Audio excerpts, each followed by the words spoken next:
எல்லாருக்கும் வணக்கம். டாக்டர் ரமேஷ் பேசுகிறேன். போன வாட்டி கிரானிக் கிட்னி ஃபெயிலியர் பற்றி பார்த்தோம்.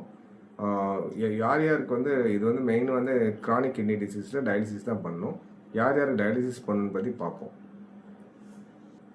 உங்கள் யூரியா கிரியேட்டின் வந்து மோர் தென் 4 4க்கு மேலே இருந்தாலோ, பொட்டாசியம் மோர் தென் 6 இருந்தாலோ, வால்யூம் ஓவர்லோட் ஸ்டேட் சொல்லுவோம். முகம் கை கால் வீக்கம் இருந்தாலோ, வாந்தி, மயக்கம், தலை சுத்தல், அப்புறம் உடம்புல வந்து கை கால் எரிச்சல், மதமதப்பு, ஞாபக மறதி, இந்த மாதிரி சிம்டம்ஸ் இருந்தால் அவங்க கட்டாயம் டயாலிசிஸ் தான் பண்ணுங்க.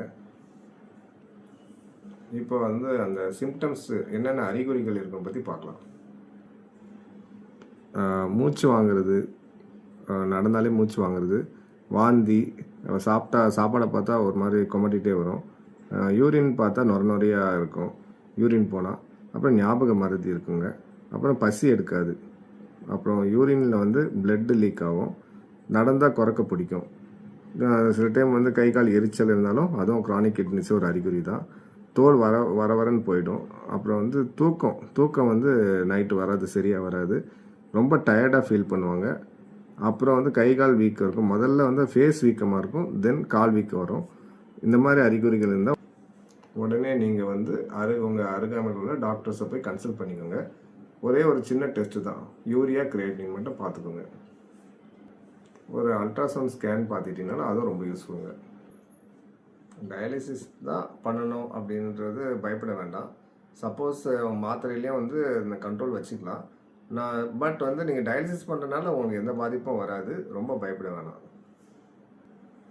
வாரத்துக்கு 2 நாள் தான் பண்ணுவாங்க, டெய்லி பண்ண மாட்டாங்க டயாலிசிஸ். அதை வந்து மிஸ் பண்ணாமல் வந்துடுங்க.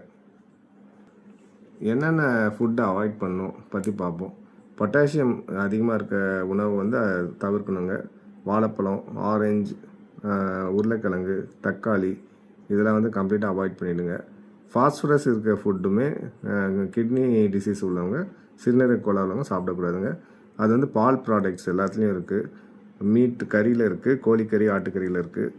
அப்புறம் வறுத்த உணவுகளை வந்து அவாய்ட் பண்ணிவிடுங்க.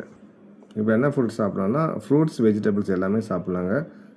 நான் சொன்ன மாதிரி அந்த ஃப்ரூட்ஸ் தவிர்த்து ஆப்பிள், பீச், கேரட், பச்சை பட்டாணிலாம் சாப்பிட்லாம். ஃபாஸ்பரஸ் கம்மியாக உள்ளது சாப்பிட்லாம். வெள்ளை ப்ரெட்டு, பாஸ்தா, அரிசி, கோதுமை இதெல்லாம் சாப்பிட்லாங்க. ஆல்கஹால் ட்ரிங்க்ஸ் அடிக்கிறவங்க ட்ரிங்க்ஸ் நிப்பாட்டிடுங்க. ஸ்மோக் பண்ணக்கூடாது. அது நீங்கள் தவிர்த்தாலே நீங்கள் காப்பாற்றிடலாம் கிட்னியை. Thank you all. நெக்ஸ்ட் வீடியோவில் இன்னொரு இம்பார்ட்டன்ட் டாபிக் பற்றி பார்க்கலாங்க.